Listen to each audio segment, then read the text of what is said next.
আসসালামু আলাইকুম এভরিওয়ান, আশা করি সবাই ভালো আছেন। আমাদের যেহেতু ক্লাসগুলো নেওয়া সম্ভব হচ্ছে না সরাসরি, ইন দ্যাট কেস আমি কিছু রেকর্ডেড ক্লাস করে দেওয়ার চেষ্টা করছি। তো শুরু করা যায়।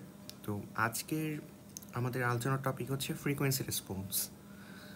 তো ফ্রিকোয়েন্সি রেসপন্স ব্যাপারটা নিয়ে আলোচনা করার আগে আমরা যেই ব্যাপারগুলো নিয়ে আলোচনা করছি অলওয়েজ সেখানে ফোকাস ছিল হচ্ছে অ্যামপ্লিটিউড এবং ফেজ। তো চ্যাপ্টার 9-এ আমরা হচ্ছে অ্যামপ্লিটিউড ফেজ কীভাবে করে রিপ্রেজেন্ট করতে হয়, সেগুলো কীভাবে ম্যানিপুলেট করতে হয় ফেজার ফর্মে নিয়ে, সেই ব্যাপারগুলো নিয়ে আলোচনা করেছিলাম। চ্যাপ্টার 10-এ বিভিন্ন সার্কিট সলভিং প্রসেস নিয়ে আলোচনা করেছি এবং 11-এ হচ্ছে পাওয়ার রিলেটেড কথাবার্তা নিয়ে আলোচনা করেছি, যে সিঙ্গেল ফেজ সার্কিটে পাওয়ার কীরকম হয় সেরকম। চ্যাপ্টার 12-এ আমাদের আলোচনার বিষয় থাকবে হচ্ছে 3 ফেজ সার্কিটে পাওয়ার রিলেটেড কথাবার্তা বা লোড রিলেটেড কথাবার্তা নিয়ে আমরা আলোচনা করব। তো চ্যাপ্টার 12টা আমি পরে কভার করব, আপাতত চ্যাপ্টার 14 আমরা ফোকাস করার চেষ্টা করছি। চ্যাপ্টার 14-এ আমাদের আলোচনার বিষয় হচ্ছে ফ্রিকোয়েন্সি রেসপন্স। এখন প্রথম কোয়েশ্চেন আসতে পারে, হোয়াট ইজ ফ্রিকোয়েন্সি রেসপন্স? আশা করি আমরা অনেকে আন্দাজ করতে পারছি যে ফ্রিকোয়েন্সি রেসপন্স বলতে তাই বোঝায় যে আমি যদি আমার কোনো একটা সিগন্যালের ফ্রিকোয়েন্সি চেঞ্জ করি বা ফ্রিকোয়েন্সি ভ্যারি করতে পারি সামহাও, তাহলে আমার আউটপুট কেমন হবে সিগন্যালের। সেটা হতে পারে ভোল্টেজ, মানে একই সার্কিটে কোনো একটা সার্কিট আরএলসি সার্কিট, যে কোনো একটা এসি সার্কিটে আমি যদি বিভিন্ন ফ্রিকোয়েন্সির সিগন্যাল ইনপুট করি তাহলে তার আউটপুট কেমন আসে, এই ব্যাপারটা হচ্ছে ফ্রিকোয়েন্সি রেসপন্স। আচ্ছা, তো এই জিনিসটা প্রপারলি বোঝার জন্য আমার কী জানা লাগবে? আমরা কি করব, এই চ্যাপ্টারটা পড়ার সময় এই সংজ্ঞাগুলো প্রপারলি দেখব। কোন সংজ্ঞাগুলো প্রপারলি দেখব? এখানে যে সংজ্ঞাগুলো দেওয়া আছে, যে frequency response circuit the variation of its behaviour with change in signal frequency. তো আমাদের এখানে ভ্যারিয়েবল ছিল অ্যামপ্লিটিউড, ফেজ আর ফ্রিকোয়েন্সি। এই তিনটা ভ্যারিয়েবলের মধ্যে এই দুটো এখন ফিক্স থাকবে। আমি ফ্রিকোয়েন্সির সাপেক্ষে অ্যামপ্লিটিউড চেঞ্জটা দেখব, ঠিক আছে? আচ্ছা, আগে ছিল টাইম ডোমেইনে, আমরা এখন ফ্রিকোয়েন্সি ডোমেইনে কথা বলছি। ওকে, তো এটা মোটামুটি আমরা বুঝলাম। এই চ্যাপ্টারে আমরা সব কিছু আলোচনা করব না। আমাদের পরীক্ষার জন্য শুধুমাত্র এই দুইটা টপিক প্রপারলি আলোচনা করতে হবে। কোন দুটো? একটা হচ্ছে রেজোন্যান্স, সেখানে আমরা দুটো পার্ট দেখব, একটা হচ্ছে সিরিজ রেজোন্যান্স এবং প্যারালাল রেজোন্যান্স, আর একটা পার্ট হচ্ছে ফিল্টার, এবং ফিল্টারের শুধু প্যাসিভ ফিল্টার টপিকটাই আমরা আলোচনা করব, ঠিক আছে? 14.7 আর হচ্ছে 14.6 কোথায়, কী ব্যাপার? আচ্ছা, 14.6 হচ্ছে প্যারালাল রেজোন্যান্স, আর হচ্ছে 14.7। এই তিনটা টপিক আলোচনা করলে আমাদের মোটামুটি টার্ম ফাইনালের পড়াটা মোটামুটি কভার হবে। বাট এই তিনটা টপিক আলোচনা শুরু করার জন্য যতটুকু না বললেই না, অতটুকুই আমি বলে দেন আমরা শুরু করতে যাচ্ছি, ঠিক আছে? তো আশা করি ফ্রিকোয়েন্সি রেসপন্স ব্যাপারটার যে ইন্ট্রোডিউসিং কথাটা বলেছি, ইন্ট্রোডাক্টরি কথা বলেছি, সেটা আমরা বুঝতে পারছি যে ফ্রিকোয়েন্সির সাথে আমার রেসপন্সটা কীরকম চেঞ্জ হচ্ছে। আচ্ছা, তো এইটাকে প্রপারলি রিপ্রেজেন্ট করার জন্য যেই টুলসটা আমরা ইউজ করি তাকে আমরা বলি হচ্ছে ট্রান্সফার ফাংশন। যে কোনো একটা সিগন্যালের ফ্রিকোয়েন্সিতে কী ধরনের ইম্প্যাক্ট ফেলতেছে আউটপুটে, সেটা আমরা ট্রান্সফার ফাংশনের মাধ্যমে প্রকাশ করি। তো একটা ট্রান্সফার ফাংশন বলতে আমি আসলে কী বুঝাই, সেটা আমরা একটু বোঝার ট্রাই করি।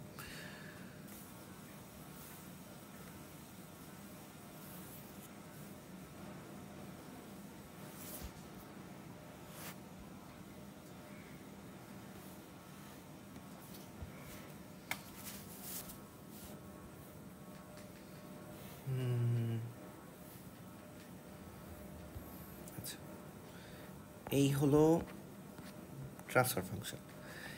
আমরা যেটা করব যে টপিকগুলো শুরু করার সময় অবশ্যই যে ব্লু মার্কগুলো যে সংজ্ঞাগুলো আছে সেই ব্যাপারগুলো নিয়ে একটু ভালো করে পড়বো, সংজ্ঞাগুলো যেন আমরা খেয়াল করি, এবং এই যেখানে যে ইকুয়েশনগুলো, সূত্রগুলো দেওয়া আছে সেগুলো যেন আমরা খেয়াল করি।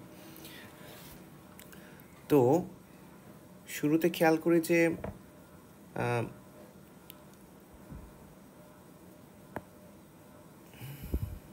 আমাদের এখানে একটা ছবি দেওয়া আছে, দেখেন। ট্রান্সফার ফাংশন বলতে বলছে, ট্রান্সফার ফাংশনকে আমরা first of all 14.2 transfer function,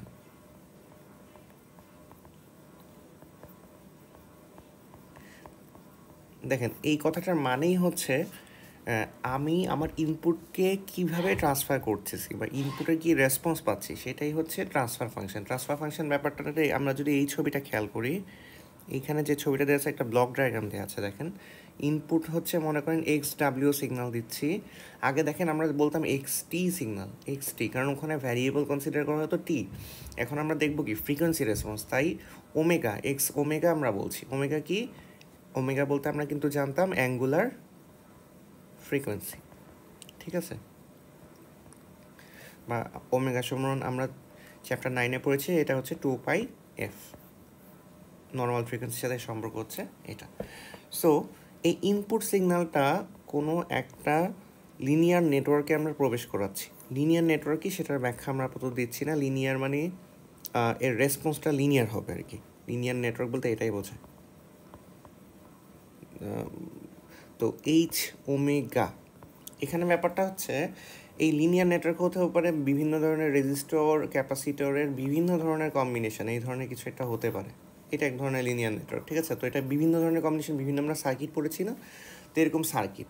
তো এই সার্কিটের মনে করেন রেজিস্টর, ইন্ডাক্টর, রেজিস্টর একটা, আরেকটা রেজিস্টর, এখানে একটা ক্যাপাসিটর আছে। আমি বললাম এখান থেকে আমি আউটপুট নিচ্ছি।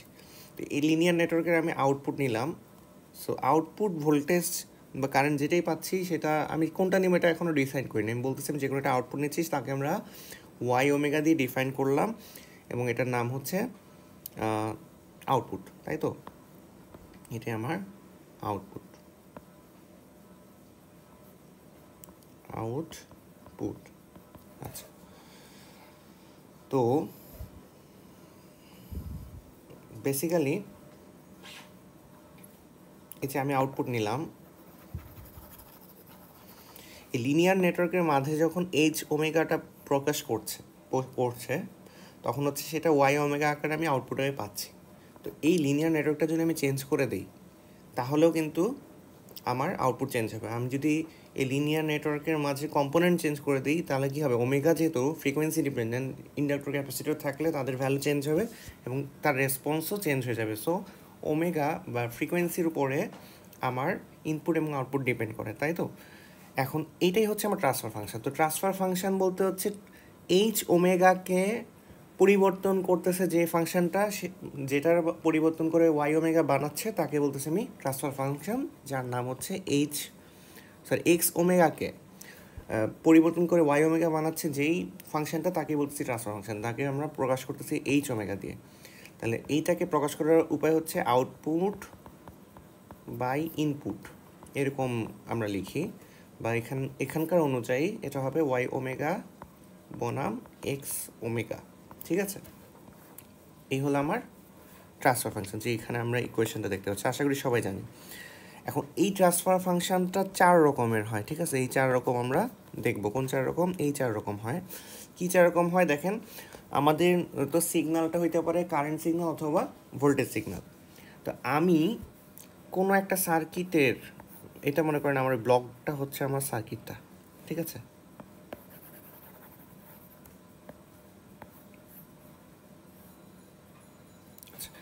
এই সার্কিটে আমি কোনো একটা ইনপুট দিচ্ছি, কোনো একটা আউটপুট দিচ্ছি। এখন ইনপুটটা আমি কি দিচ্ছি? এক্স ওমেগা দিচ্ছি।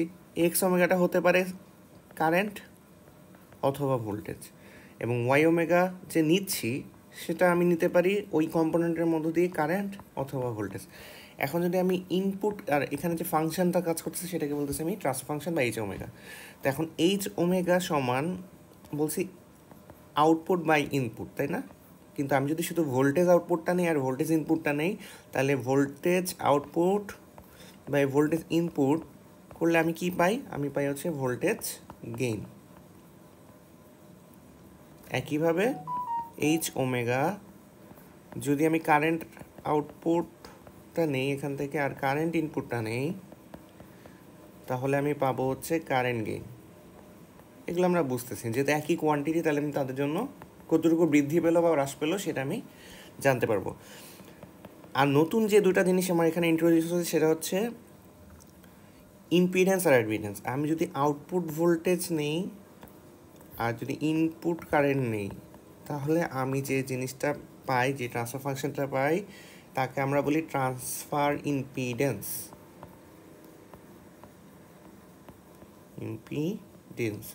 এখন খেয়াল করেন ভি বাই আই মানে হচ্ছে জেড, সো কমন সেন্সেই বোঝাচ্ছে ইম্পিডেন্স। একইভাবে I by V is equals to কি ওয়াই বা অ্যাডমিটেন্স বলা যায়। তাহলে এইচ ওমেগা সমান যদি আমরা আউটপুট কারেন্ট বনাম ইনপুট ভোল্টেজ নেই তাহলে কি হবে, ট্রান্সফার অ্যাডমিটেন্স হবে। হ্যাঁ, এই ব্যাপারটা একটু জানা থাকুক আমাদের।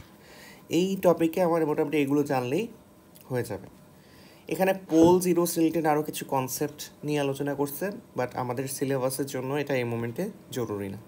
তো আমরা হচ্ছে কিভাবে করে একটা ট্রান্সফার ফাংশনকে লেখা যায়, রিপ্রেজেন্ট করা যায়, সেটা নিয়ে একটু একটা সার্কিট থেকে একটা ট্রান্সফার ফাংশন কীভাবে রিপ্রেজেন্ট করা যায় সেটা একটু আলোচনা করব। হ্যাঁ, সো সেটা আলোচনা করার জন্য যে কোনো একটা এক্সাম্পল আমরা করার ট্রাই করি এখান থেকে। এটা কেন লাগবে, এটা হচ্ছে আমরা ফিল্টার টপিকটা যখন পড়বো তখন আমরা এই ট্রান্সফার ফাংশনগুলো ক্রিয়েট করা বুঝতে হবে। হ্যাঁ, আচ্ছা, তো ফার্স্ট অফ অল আমরা দেখি যে এক্সাম্পল 14.1, এক্সাম্পল 14.1। এখানে আমাকে একটা সার্কিট দেওয়া আছে, একটা ভোল্টেজ সোর্স দেওয়া আছে, একটা রেজিস্টর দেওয়া আছে, একটা ক্যাপাসিটর দেওয়া আছে। হ্যাঁ, আচ্ছা, তো এটা হচ্ছে আমার ইনপুট, সে হচ্ছে ভিএস টি বললাম, আর সি, আর এখানে আউটপুট ভোল্টেজ দিচ্ছি ভি আউটপুট ক্যাপাসিটরের অ্যাক্রসে, ঠিক আছে, সেটা হচ্ছে ভি আউটপুট অফ টি। তো ট্রান্সফার ফাংশন ব্যাপারটা হচ্ছে আমার ফ্রিকোয়েন্সি রিলেটেড কম্পোনেন্টের একটা ব্যাপার। তো ফ্রিকোয়েন্সি রিলেশন কোথায় আমরা পাই, কোন কম্পোনেন্টের থেকে আমি পাবো, সেটা হচ্ছে যেহেতু আমি এইচ ওমেগা বের করবো, কি বলবো, ট্রান্সফার ফাংশন ব্যাপারটা ছিল এইচ ওমেগা। আর এইচ ওমেগা মানে কি, যে ইনপুট এবং আউটপুটের মাঝে যে সার্কিটটা আছে সেইটা। তো স্যার তার কম্পোনেন্টগুলো কী কী আছে, তার কম্পোনেন্টগুলো হচ্ছে আর এল সি। তো এর মধ্যে কোনো কি ফ্রিকোয়েন্সি কম্পোনেন্ট আছে, নাই। তাহলে আমি এদের সাথে রিলেটেড ফ্রিকোয়েন্সি কম্পোনেন্ট কোনটা হতে পারে, এর রেজিস্টিভিটি, এর রিঅ্যাক্ট্যান্স, এর রিঅ্যাক্ট্যান্স, ক্যাপাসিটিভ রিঅ্যাক্ট্যান্স, ইন্ডাকটিভ রেজিস্টরের ক্ষেত্রে হচ্ছে ফ্রিকোয়েন্সির কেমন কোনো ইম্প্যাক্ট থাকতেছে না, বা ক্যাপাসিটিভ রিঅ্যাক্ট্যান্স, তারপর হচ্ছে ইন্ডাকটিভ রিঅ্যাক্ট্যান্সে একটা ইম্প্যাক্ট থাকে। তার মানে এদের সাথে যদি আমি ফ্রিকোয়েন্সি রিলেশন করতে চাই তাহলে আমরা তাদের রিঅ্যাক্ট্যান্স রেজিস্ট্যান্স নিয়ে কথা বলবো, কম্পোনেন্টগুলো যে কোনোটায় রিলেশন আছে অথবা কোনোটায় নাই। আচ্ছা, তো আমি যেটা করব, আমি এইচ ডাব্লিউ সমান তো বুঝতে পারতেছি যেটা হবে ভি আউটপুট টি বনাম ভি ইনপুট টি, তাই না? এখন বুঝতে হবে যে এদেরকে আমরা রেজিস্ট্যান্স রিঅ্যাক্ট্যান্সের মাধ্যমে প্রকাশ করব কিভাবে। আউটপুট ভোল্টেজটা আমি নিচ্ছি কি ক্যাপাসিটরের অ্যাক্রস থেকে না, তাহলে আমরা আউটপুট ভোল্টেজের রিলেশনটা আছে শুধুমাত্র ওই ইম্পিডেন্সটার সাথে, ক্যাপাসিটরের যে ইম্পিডেন্স, এবং সেটা হচ্ছে এক্স সি, ঠিক আছে। আচ্ছা, আর হচ্ছে তোমার টোটাল যেই ভোল্টেজ, ইনপুট ভোল্টেজ, তার ইম্প্যাক্ট পরে হচ্ছে পুরো সার্কিটের ওপর, ঠিক আছে। তো এই সার্কিটের আমার ইম্পিডেন্সটা হচ্ছে আর প্লাস এক্সি, মানে রেজিস্ট্যান্সের উপরে আমার ভোল্টেজ ড্রপ হচ্ছে, এই ভোল্টেজটা ভিএসের রেজিস্ট্যান্সের উপরে ভোল্টেজ ড্রপ হয়, তারপর হচ্ছে ক্যাপাসিটরেও ভোল্টেজ ড্রপটা হয় যদি আমি এই লুপটা কনসিডার করি। তাহলে এই হলো আমার ট্রান্সফার ফাংশন। এটাকে যখন আমি ফ্রিকোয়েন্সি কম্পোনেন্টের থ্রুতে লিখবো তাহলে 1/j ওমেগা সি ছিল আমার ফ্রিকোয়েন্সি কম্পোনেন্ট, এটা হচ্ছে আর, এখানে হচ্ছে 1/j ওমেগা সি। আচ্ছা, তো এখানে আরেকটা ব্যাপার আছে, আমরা চাইলে জে ওমেগাকে ক্যালকুলেশন, এটা তো ছোট ক্যালকুলেশন, বড় বড় ক্যালকুলেশনের ক্ষেত্রে জে ওমেগাকে এস দ্বারা প্রকাশ করা হয়, এস ডোমেইনে নিয়ে যাওয়া হয়। এস ডোমেইনটা হচ্ছে তোমার ফ্রিকোয়েন্সি ডোমেইন, ঠিক আছে। তো আমি যদি এটাকে এভাবে এস দ্বারা প্রকাশ করি তাহলে হবে 1/SC আর প্লাস 1/SC। এখন যদি 1/SC দিয়ে উপর নিচে গুণ করি আমার থাকবে কি, বা নিচে যদি আমি যোগ করি তাহলে এস আর সি প্লাস 1/SC 1/SC, তাহলে উপর নিচে যদি 1/SC দিয়ে শুধু SC দিয়ে গুণ করি উপর নিচে, মানে হরকেও 1SC দিয়ে গুণ করলাম, লবকেও SC দিয়ে লবকে এবং হরকে এসসি দিয়ে গুণ করলাম, মানে তাহলে কি দাঁড়াচ্ছে, শুধুমাত্র থাকছে এস আর সি প্লাস 1/1। এই যে ক্যালকুলেশন শেষ হয়ে গেলে এস এর বদলে আমি লিখে দিতে পারি এটা হচ্ছে জে ওমেগা আর সি প্লাস 1/1। দেখেন আমার কিন্তু আউটপুটটা এটাই আসছে, জে ওমেগা আসছে, ওরা আগে পরে লিখছে। তো এইটা কি হচ্ছে আমার এইচ ওমেগা, বা এটাকে আমরা বলতে চাইছি ট্রান্সফার ফাংশন। আর এখানে যেহেতু দুইটা ভোল্টেজের কী করতেছে, অনুপাত নিয়েছি, তাহলে এটা কি, এটা ভোল্টেজ গেইন। আচ্ছা, এই টপিকে আলোচনা এতটুকুই থাকুক। এখন আমার মনে হয় আমাদের এক্সামের জন্য এই টপিকটা এতটুকুই যথেষ্ট। তো বেসিক্যালি এক্সামের জন্য ফোকাস করতে হবে যে টপিকটা, সেটা হচ্ছে রেজোনেন্স। সো আমরা পড়ব হচ্ছে 14 পয়েন্ট রেজোনেন্স, তাই তো?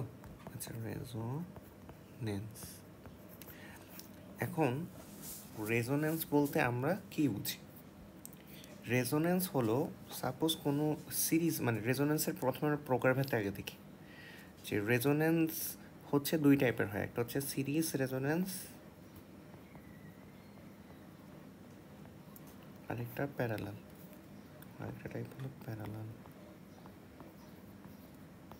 আচ্ছা, আমাদের মেইন ফোকাসটা থাকবে সিরিজ রেজোনেন্স। তো সিরিজ সার্কিটে যেই ধরনের কন্ডিশনে আমরা রেজোনেন্স পাই সেটা হচ্ছে সিরিজ রেজোনেন্স, আর প্যারালাল সার্কিটের জন্য যেটা পাই, যখন পাই তখন হচ্ছে আমরা প্যারালাল রেজোনেন্স। তো প্রথমে আমরা সিরিজ রেজোনেন্সটাকে ফোকাস করি, তার মাধ্যমে আমরা রেজোনেন্সটাকে বোঝার চেষ্টা করি। কনসিডার করি যে এইটা একটা সিরিজ সার্কিট, যেখানে একটা ভোল্টেজ সোর্স আছে, VS is equals to VM angle theta, resistor, inductor এবং ক্যাপাসিটর। আচ্ছা, কারেন্ট ফ্লো হচ্ছে। তো এখন আমাকে দেখতে হবে রেজোনেন্সটা কখন হয়। তার আগে আমি চিন্তা করি এই সিরিজ সার্কিটের ইম্পিডেন্সটাকে। এই সিরিজ সার্কিটের ইম্পিডেন্স, টোটাল ইম্পিডেন্স আমি পাচ্ছি resistor plus J omega L plus plus 1/জে ওমেগা সি, এরকম পাচ্ছি। আচ্ছা,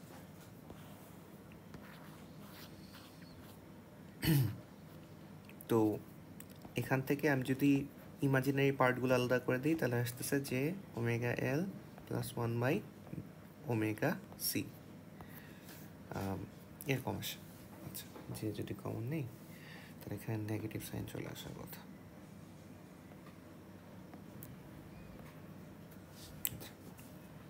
কারণ এইটাকে লেখা যায় হচ্ছে মাইনাস জে অফ 1/ওমেগা সি।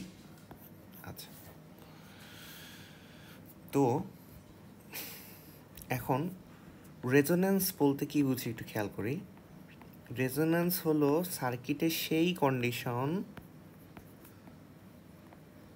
যখন সার্কিটে কোনো রিয়েক্টিভ কম্পোনেন্ট থাকে না। রিয়েক্টিভ কম্পোনেন্ট ইম্প্যাক্ট ফেলে না কোনো, ঠিক আছে, থাকে না বা ইম্প্যাক্ট ফেলে না, থাকবে কিন্তু ইম্প্যাক্ট ফেলবে না, এই ব্যাপারটা কেমন? যেমন এই সার্কিটটাতে দেখেন আমার টোটাল ইম্পিডেন্স হচ্ছে আর প্লাস এই সূত্রটা, যেটা যে ওমেগা এল মাইনাস 1/ওমেগা সি। তো আমার যে রিয়েক্টিভ কম্পোনেন্টটা সেটা হচ্ছে ওমেগা এল মাইনাস 1/ওমেগা সি, তাই না? এরা কখন শূন্য হয়ে যাবে? ইম্প্যাক্ট ফেলে না মানে কি, তারা শূন্য হয়ে যাবে, তাদের কোনো ইম্প্যাক্ট থাকবে না। তখন শূন্য হবে, আমি ক্যালকুলেশন করে দেখতে পারি যে omega L is equals to 1/ওমেগা সি। আমি যদি ওমেগাটাকে এক পাশে নিয়ে যাই তাহলে omega square is equals to 1/LC, বা আমি এখান থেকে পাচ্ছি হচ্ছে omega is equals to 1/√LC। So এই যে কন্ডিশনটা, ওমেগার একটা স্পেসিফিক ভ্যালুর জন্য, ওমেগা কি আমার অ্যাঙ্গুলার ফ্রিকোয়েন্সি বা টুয়াইস পাই অফ এফ, এই স্পেসিফিক ফ্রিকোয়েন্সিটার জন্য, কোনো একটা স্পেসিফিক ফ্রিকোয়েন্সির জন্য কি হয়ে যাবে, এই কন্ডিশনটা সিদ্ধ হবে, মানে ওমেগা এল সমান সমান 1/ওমেগা সি হবে। তখন কি হবে, এই পার্টটা পুরোটা শূন্য হয়ে যাবে, শুধু জেডটি সমান সমান, টোটাল ইম্পিডেন্স জেডটি সমান সমান আর থাকবে, বা রেজিস্টিভ কম্পোনেন্টে শুধু রিয়েক্ট করবে। সো এই কন্ডিশনটা যখন দাঁড়ায় তখন আমরা তাকে বলি হচ্ছে রেজোন্যান্স কন্ডিশন।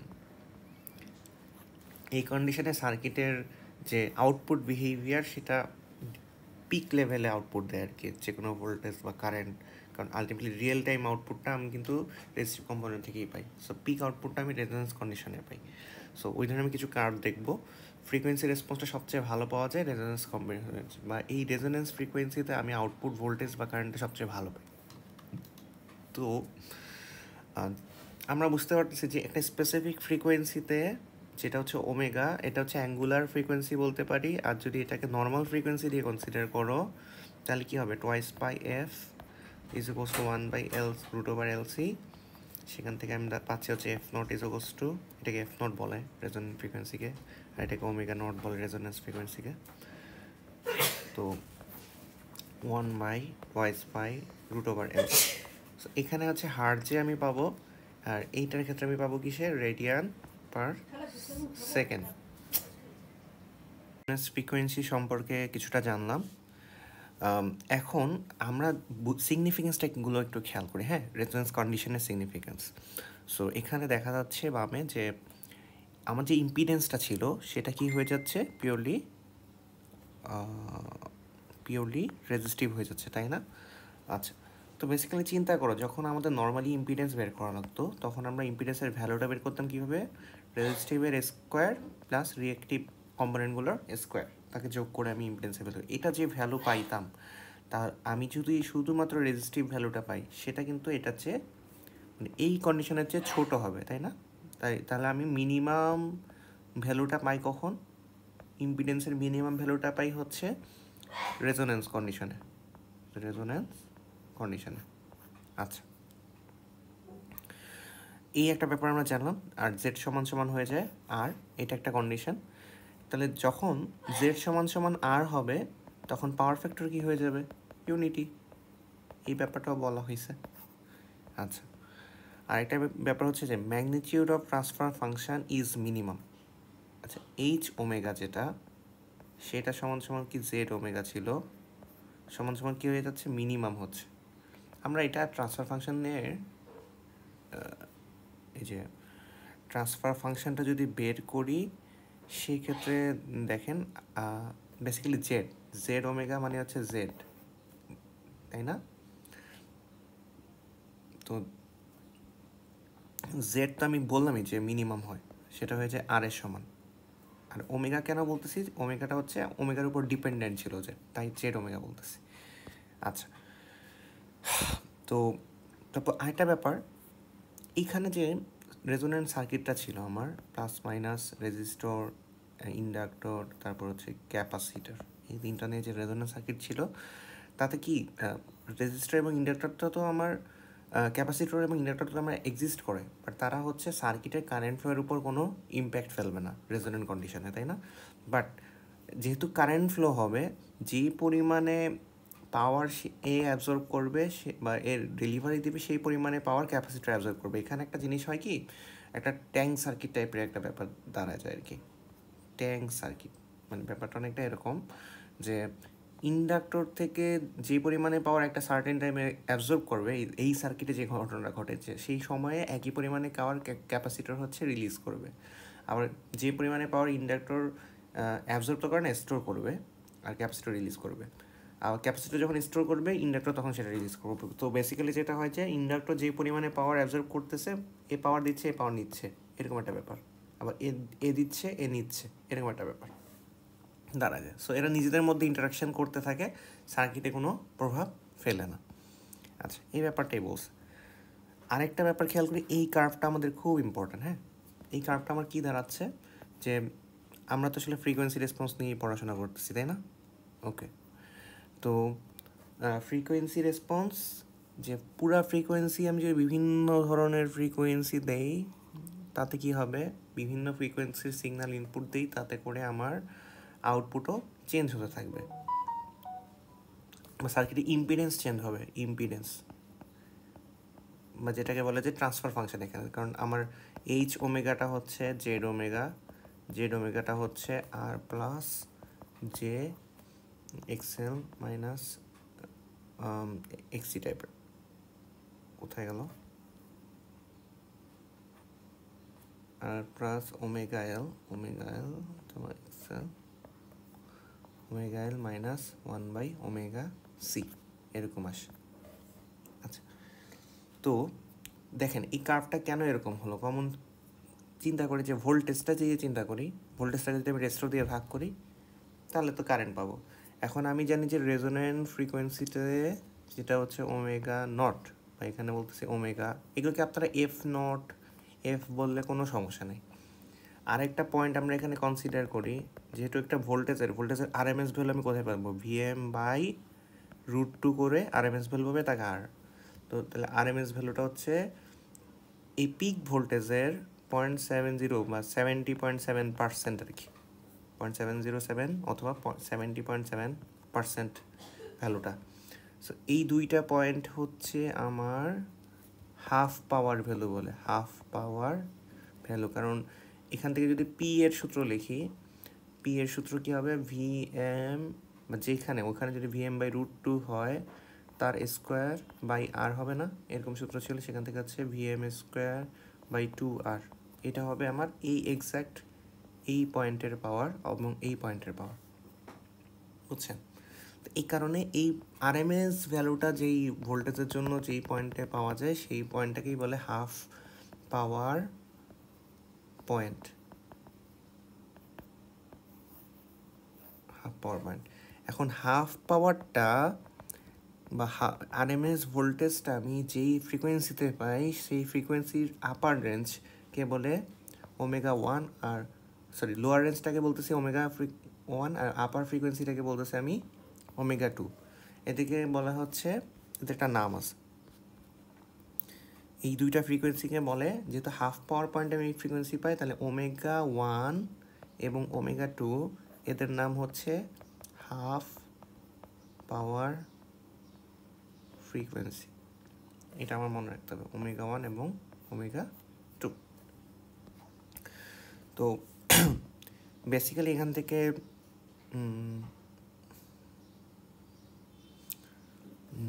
আচ্ছা, ওমেগা 2 এর পরিচিতি সম্পর্কে জানলাম, যারা হচ্ছে হাফ পাওয়ার ফ্রিকোয়েন্সি। কিন্তু এই দুটো কম্পোনেন্ট আমরা কীভাবে সার্কিট থেকে বের করি, আমাদের যে ইনপুট সার্কিট দেওয়া থাকবে, সাপোজ রেজিস্টর দেওয়া থাকলো, রেজিস্টর, ইন্ডাক্টর, ক্যাপাসিটর এরকম দেওয়া আছে, এরকম একটা সার্কিট দেওয়া থাকলে তার থেকে কীভাবে আমি এই প্যারামিটারগুলো দিয়ে কীভাবে আমি হাফ পাওয়ার ফ্রিকোয়েন্সি বের করতে পারি।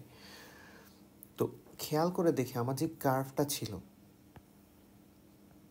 এরকম একটা কার্ভ আমরা দেখলাম, যার পিক পয়েন্টে ম্যাক্সিমাম কারেন্ট ফ্লো হবে, কারণ জেড হচ্ছে মিনিমাম হয়ে যায়, তাই না, একটু আগে সংজ্ঞায় বলছিলাম জেড মিনিমাম সমান আর।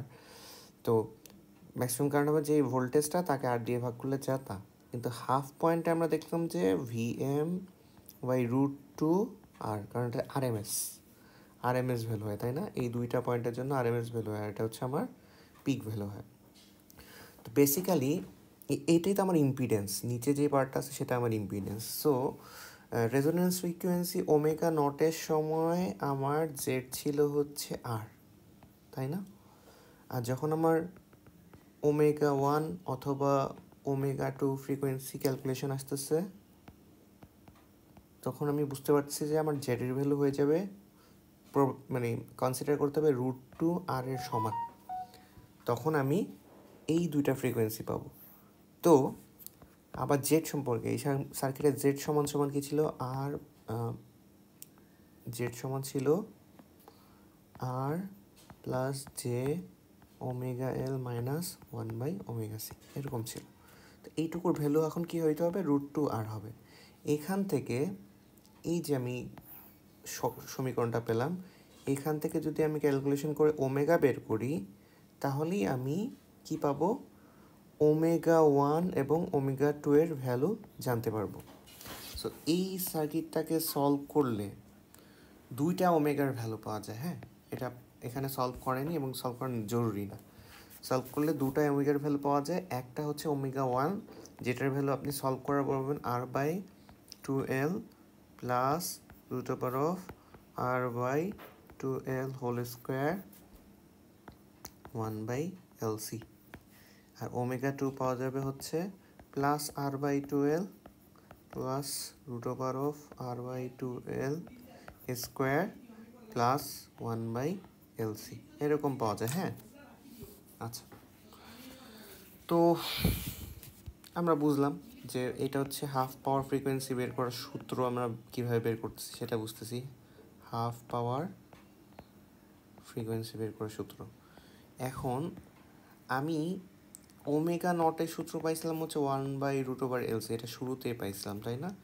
আমরা দেখব যে এই দুইটা সমীকরণকে গুণ করে, যে ওমেগা 1 এবং ওমেগা 2 এর তো সমীকরণ আমরা পাইলাম, এই দুটোকে যদি আমি গুণ করে রুট করে দিই, আমরা দিন শেষে পাই হচ্ছে ওমেগা নট বা 1/√LC পাওয়া যায়। সো আলটিমেটলি এইটা হচ্ছে দুটো হাফ পাওয়ার ফ্রিকোয়েন্সির সাথে আমার রেজোনেন্স ফ্রিকোয়েন্সির সম্পর্ক। ঠিক আছে, এটা হচ্ছে একটা সূত্র। এই ব্যাপারটা আমরা বুঝতে পারলাম। আচ্ছা, এখন এখানে আরেকটা কনসেপ্ট, আরও দুটো কনসেপ্ট আছে। কী কী কনসেপ্ট? আমরা জানলাম যে রেজোনেন্ট মানে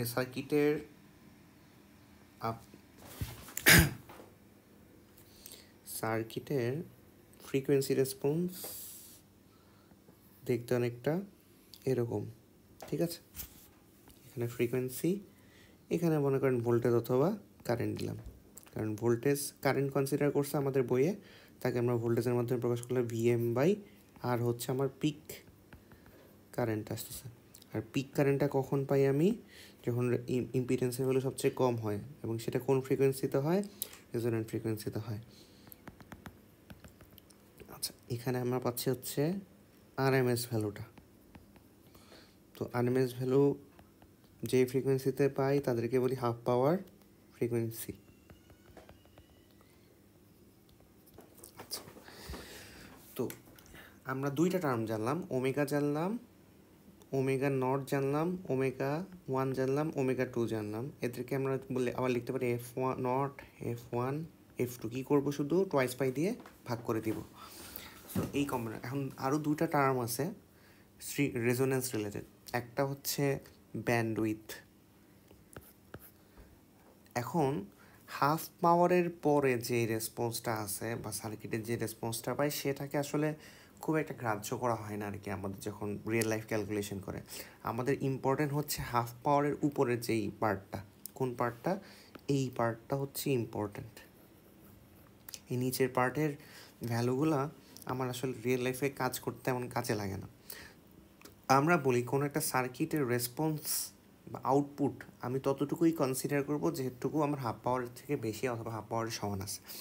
সো সেটা কতটুকু ফ্রিকোয়েন্সির রেঞ্জে রেসপন্স করে, সেটা হচ্ছে এতটুকু ফ্রিকোয়েন্সি রেঞ্জে সার্কিটটা, বা আমরা যদি এই ধরনের ফ্রিকোয়েন্সি রেঞ্জে সিগন্যাল ইনপুট দেই, বা F1 থেকে F2, এটা হচ্ছে F0, তাহলে আমি যদি F2 থেকে F1 এই রেঞ্জের মধ্যে সিগন্যাল দিই, তাহলে যে আউটপুট পাওয়ার পাবো তাতে করে আমি প্রপার একটা রেসপন্স সার্কিট থেকে পাবো। এটা হচ্ছে কথা। এবং যেই রেঞ্জের মাঝে আমি এই রেসপন্সটা পাই তাকে বলে ব্যান্ডউইথ। আশা করি এই সংজ্ঞাটা আমরা ক্লিয়ারলি বুঝতে পারছি। তো ব্যান্ডউইথ হবে আপার যে ফ্রিকোয়েন্সি লিমিটটা আছে তার থেকে লোয়ার ফ্রিকোয়েন্সি লিমিটটা বা হাফ পাওয়ার ফ্রিকোয়েন্সিটাকে আমি যদি বিয়োগ করি, তাহলে আমি পাবো ব্যান্ডউইথ। আচ্ছা, সো আশা করতেছি তার মানে ব্যান্ডউইথের মাঝে আমি যদি কোনো ফ্রিকোয়েন্সি যুক্ত সিগন্যাল ইনপুট দিই সার্কিটে, আমার কখনো হাফ পাওয়ারের নিচে আউটপুট আসবে না। যেই সিগন্যাল আউটপুটটা আসবে তার পাওয়ার হবে হাফ পাওয়ারের চেয়ে সমান অথবা তার চেয়ে বেশি। আচ্ছা, আরেকটা টার্ম আসতেছে, এটা হচ্ছে ব্যান্ডউইথ।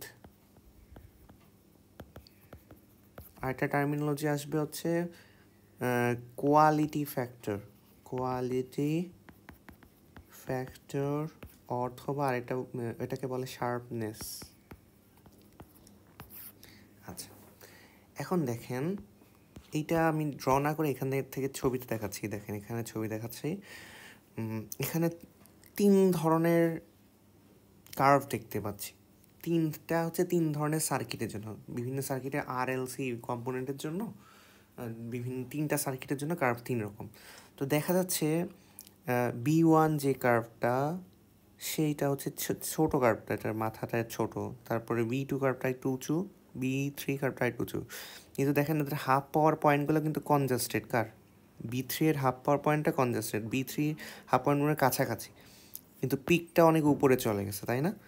তো B3 যেহেতু কনজাস্টেড, তাহলে ব্যান্ডউইথ আমার কম এখানে, কিন্তু কার্ভটা একটু উঁচু। তার মানে খুব ছোট একটা রেঞ্জের মধ্যে আমার ফ্রিকোয়েন্সি রেসপন্সটা হাফ পাওয়ারের চেয়ে বেশি হচ্ছে। কোথায়? B3-তে, এই ধরনের রেসপন্সের জন্য। আর যদি কার্ভটা একটু চিকন হয়, B2 কার্ভ হয়, তাহলে কি হচ্ছে আরেকটু বড় রেঞ্জে আমি রেসপন্সটা হাফ পাওয়ারের চেয়ে বেশি পাচ্ছি। আর B1-এর জন্য আরও বিগেস্ট রেঞ্জে আমি হাফ পাওয়ারের জন্য রেসপন্সটা পাচ্ছি। তো ব্যাপারটা হচ্ছে সিলেক্টিভিটি। সিলেক্টিভিটি মানে সিলেক্টিভ, আমি কিছু স্পেসিফিক ফ্রিকোয়েন্সির জন্য সিলেক্টিভ হলাম, যেখানে আমার হাফ পাওয়ারের চেয়ে বেশি রেসপন্স পাই। সিলেক্টিভিটি কার বেশি? বেশি সিলেক্টিভ সার্কিট হচ্ছে B3 সার্কিটটা। B3 ব্যান্ডউইথ যুক্ত যে সার্কিটটা আমরা, বা লম্বা যে উঁচু সার্কিটটা দেখতে পাচ্ছি, যেটার অ্যাম্পলিটিউড বেশি, সেটা হচ্ছে বেশি সিলেক্টিভ। বুঝতে পারছি? গ্রেটেস্ট সিলেক্টিভিটি পাচ্ছি আমি এখান থেকে। আচ্ছা, তার চেয়ে কম সিলেক্টিভ, আমি যদি সিলেক্টিভিটির পার্সপেক্টিভে সিলেক্টিভ মানে কি, আমি বেশি কম পরিমাণ ব্যান্ডউইথকে সিলেক্ট করতেছি হাফ পাওয়ারের চেয়ে বেশি, এরকম একটা সার্কিট ডিজাইন করলাম। তার মানে আমার সিলেক্টিভিটির পার্সপেক্টিভে যদি আমি সার্কিট ডিজাইন করি, আমি বলবো যে B3 বেশি সিলেক্টিভ দেন B2 দেন B1, এরকম বলা যায়। আচ্ছা, তো কোয়ালিটি ফ্যাক্টর হচ্ছে যে সার্কিটটা অধিক পরিমাণে সিলেক্টিভ ফ্রিকোয়েন্সি, মানে অধিক পরিমাণে স্পেসিফিকলি কোনো একটা ফ্রিকোয়েন্সি সিলেক্ট করতে পারে, তার কোয়ালিটি ফ্যাক্টরও বেশি, তার শার্পনেস বেশি, তাই না? শার্প, আমি সূক্ষ্ম কোনো একটা জিনিস ধরতে পারি, তাকে বলতেছি শার্প। তার মানে শার্পনেস বেশি, সিলেক্টিভিটি বেশি, কোয়ালিটি ফ্যাক্টর বেশি। এটাকে আমরা কী দিয়ে প্রকাশ করতেছি? কিউ দিয়ে, রাইট? আচ্ছা,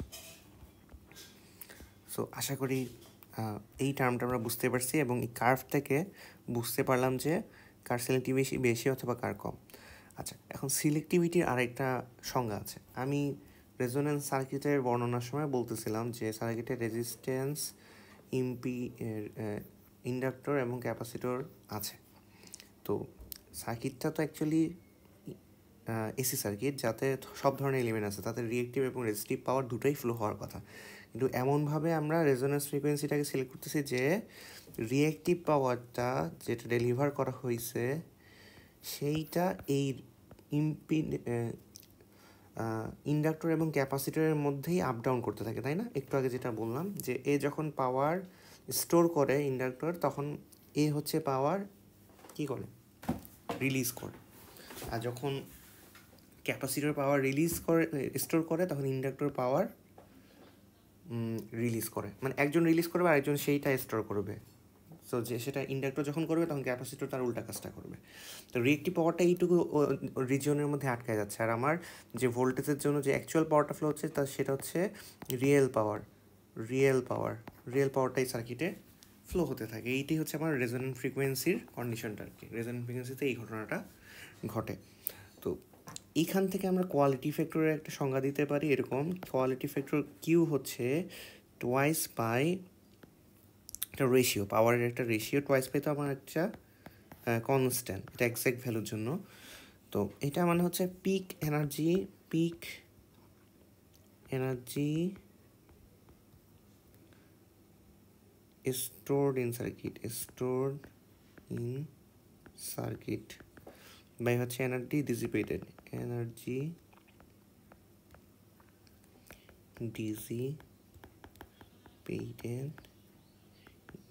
by the circuit in one cycle. এখন পয়েন্টটা হচ্ছে এক সাইকেলের কথা কেন বলছে ডিসিপিটেডে?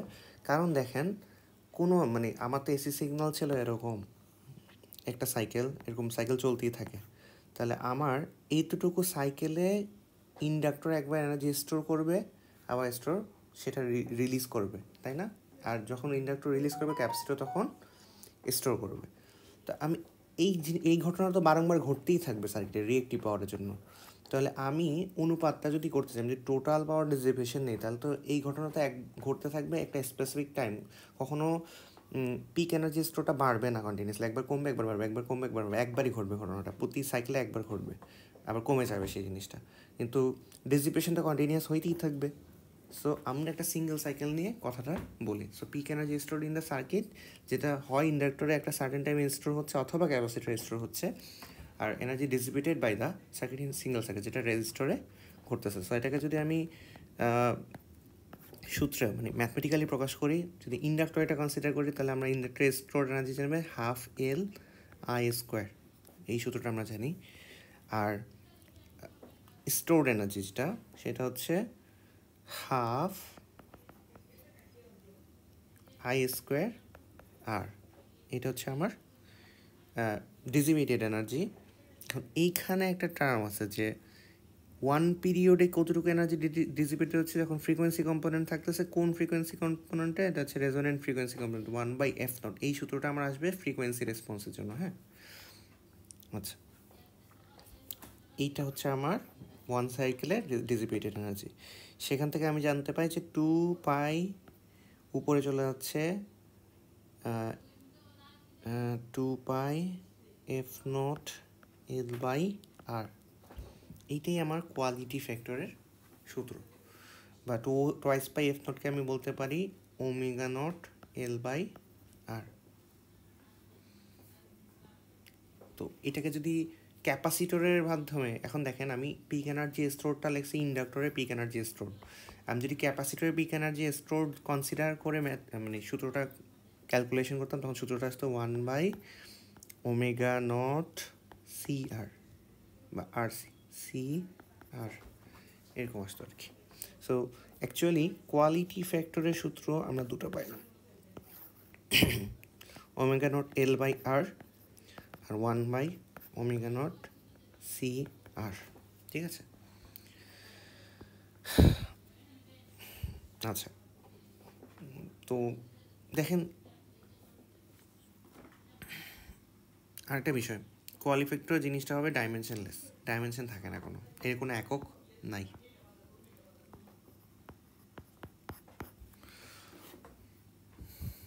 আচ্ছা, কোয়ালিটি ফ্যাক্টরের সাথে ব্যান্ডউইথের একটা সম্পর্ক আছে। কী ধরনের সম্পর্ক সেটা? আমরা কয়েকটা ইকুয়েশন যদি সলভ করি তাহলে বুঝতে পারবো এটা।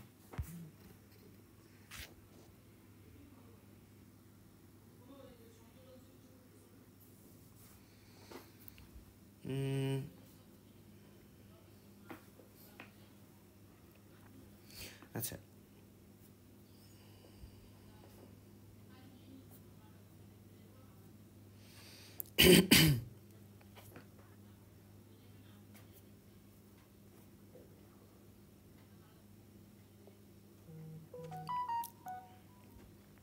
আচ্ছা, আমরা একটা জিনিস খেয়াল করি, ব্যান্ডউইথ সমান সমান আমরা পড়েছি হচ্ছে ω2 - ω1, আবার ω2 - ω1 এবং ω2 দুইটা সূত্র আমার এখানে দেয়া আছে।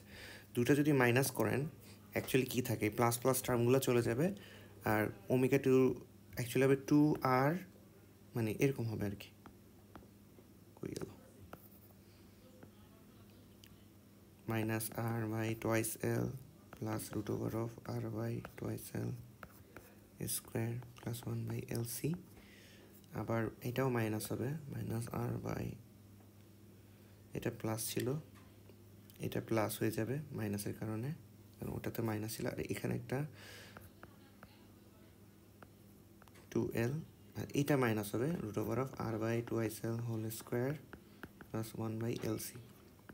এখান থেকে চলে আসতেছে কি, এই দুইটার যোগফল মানে 2R/2L = R/L। এই যে R/L, এটা হচ্ছে ব্যান্ডউইথ, যখন এটা কিসে ভাগ করছি, রেডিয়ান পার সেকেন্ডে ভাগ করছি, তাই না?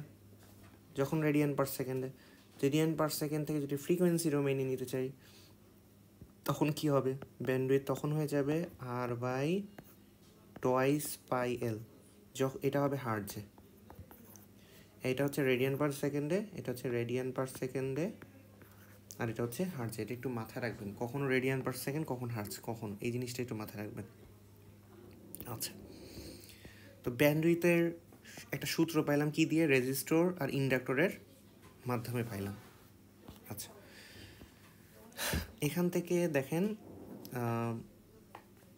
ওমেগা নট সমান সমান হচ্ছে 1/√LC, আবার কিউ সমান সমান ওমেগা নট সমান সমান 1/√LC, কিউ সমান সমান হচ্ছে ওমেগা নট বাই LR বা হচ্ছে 1/ω0RC। আপনি যদি দুইটা ভ্যালু রিপ্লেস করেন, এই যে এখানে যে সূত্রটা পেলাম ব্যান্ডউইথের, সেখানে যদি রিপ্লেস করেন এখান থেকে আমরা জানতে পাই F0 ব্যান্ডউইথ পাওয়া যায় হচ্ছে ω0/Q। এটা আপনি ক্যালকুলেশন করলে পাবেন। এটা ক্যালকুলেশন দেখায়নি, আমি করতে গেলে শুধু শুধু বড় হবে, প্রয়োজন নেই। বা এটাকে যদি রেডিয়ানে না লিখে হার্টজে লিখতে চান, তখন ব্যান্ডউইথের সূত্র হবে F0/Q। সো এটা হবে রেডিয়ান পার সেকেন্ডের জন্য, এইটা হবে হার্টজের জন্য। আপনারা এই জিনিসটা মানে গুলাবেন না, কিসে চাচ্ছে তা বুঝে দেন হচ্ছে দিবেন। একটা হচ্ছে রেডিয়ান পার সেকেন্ড আর এটা হচ্ছে হার্টজ। আচ্ছা, সো আমরা অনেকগুলো সূত্র জানলাম। সো আমরা যদি ছবিটা দেখতে পাই,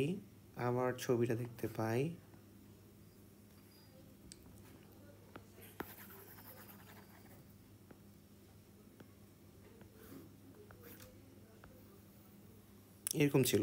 সো এটা ছিল মনে করেন ব্যান্ডউইথ W1, W2, মাঝখানের যে পয়েন্টটা ছিল এটা হচ্ছে W0 ছিল, ঠিক আছে?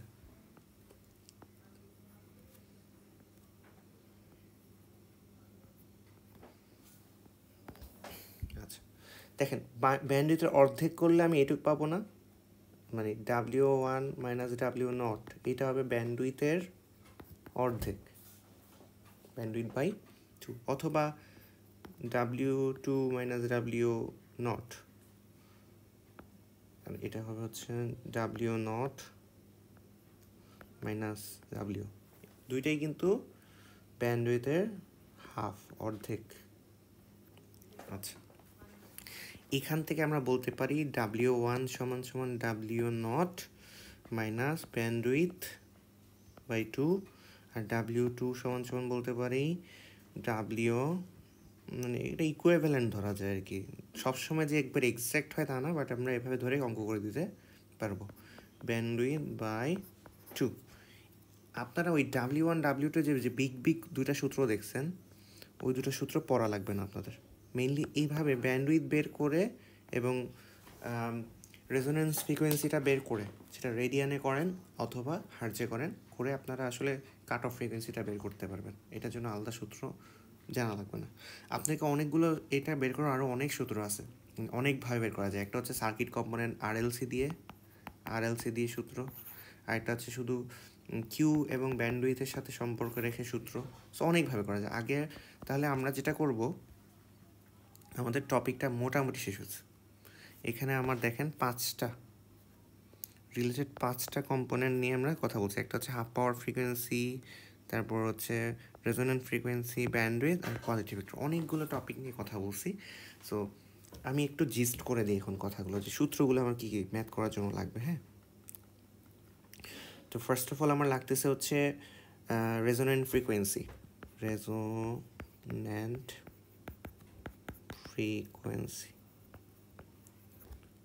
সংজ্ঞা যা পড়ছি, একটা হচ্ছে এটাকে F0 অথবা ω0 দিয়ে প্রকাশ করে।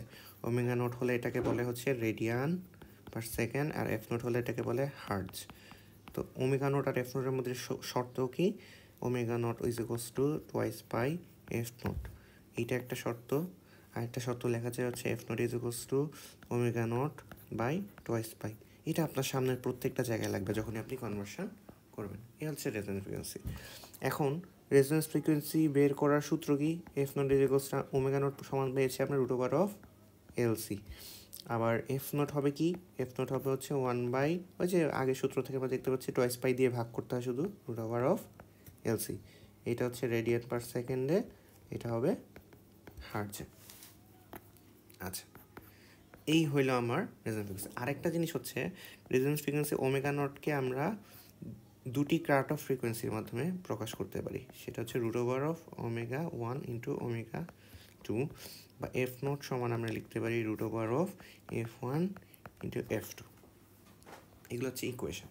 আচ্ছা, এটা একটা ইকুয়েশন, এটা একটা ইকুয়েশন, এটা ইকুয়েশন। এটা মোটামুটি কাট অফ ফ্রিকোয়েন্সি গেল। এখন আসি half power frequency. Half power frequency, half power ফ্রিকোয়েন্সিকে আমরা নাম দিচ্ছি ওমেগা 1 এবং ওমেগা 2 অথবা f1 অথবা f2। তো ওমেগা 1 যে বিগ সূত্রটা আমরা দেখলাম বইয়ে, সেটার মানে এই সূত্রটা, এই সূত্র দুটা মনে রাখার প্রয়োজন নাই। ওমেগা 1কে আমরা বের করতে পারবো কার মাধ্যমে? ওমেগা 1 কি? ওমেগা 0 চেয়ে ছোটো, তাহলে -bandwidth/2, আর ওমেগা 2 হচ্ছে বড়, তাহলে ওমেগা 0 প্লাস bandwidth/2। আরও কিছু শর্ত আছে, এগুলো আপাতত প্রয়োজন হচ্ছে না, ঠিক আছে। আচ্ছা, তারপরে আসে আমার হচ্ছে ব্যান্ডউইথ।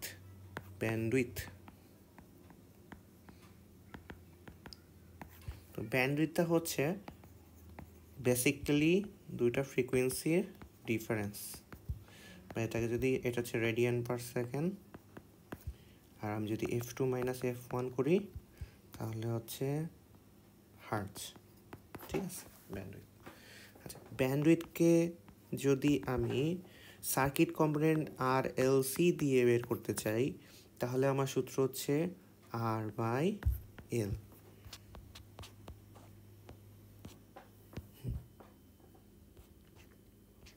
তাই তো না?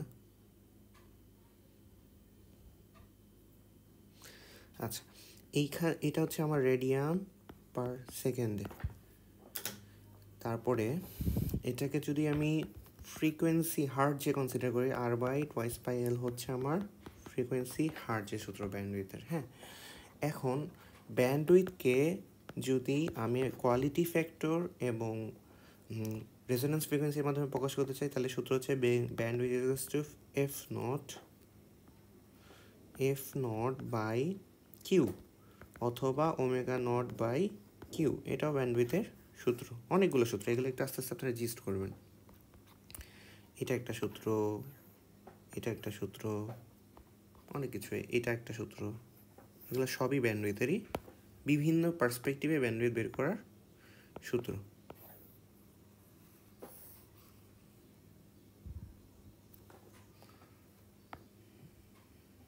আচ্ছা, আরেকটা ব্যাপার হচ্ছে কোয়ালিটি ফ্যাক্টর, সিলেক্টিভিটি, এই ব্যাপারটা, ঠিক আছে। কোয়ালিটি ফ্যাক্টর, সিলেক্টিভিটি, আর কি আছে, আর অনেক, একটা কি যেন নাম দেখলাম আমি একটু আগে, শার্পনেস,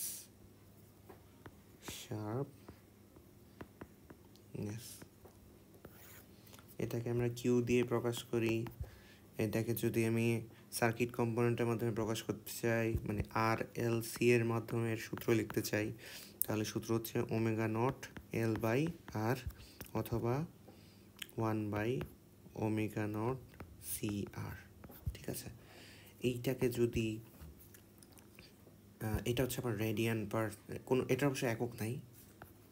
আর আপনার ওমেগা 0 না দেওয়া থাকলে, যদি f0 দেওয়া থাকে, তখন সূত্র হচ্ছে ওমেগা 0 f0 2/f0 আর কি, 2/f0L/R এরকম। আর এখানে হবে 1/2/f0CR, এরকম হচ্ছে f0 দিয়ে সূত্রটা হবে। হ্যাঁ, এটা হচ্ছে কোয়ালিটি ফ্যাক্টরের সার্কিট কম্পোনেন্টের থ্রুতে সূত্র। আচ্ছা, তারপরে আমি যদি ব্যান্ডউইথের সাথে এবং f0 সাথে সম্পর্ক দেখতে চাই, তাহলে কিউ হবে, ওই যে এখান থেকে যে ব্যান্ডউইথের শর্ত পেয়েছি, সেখান থেকে আমি লিখতে পারি কিউ হচ্ছে f0/bandwidth অথবা W0/bandwidth, এটা লেখা যায়, ঠিক আছে। কিউ এর আর তেমন কোনো সূত্র নাই। তো বেসিক্যালি এইটাই হচ্ছে রেজোন্যান্স সার্কিটের থিওরি। আমরা নেক্সটে ম্যাথ দেখব।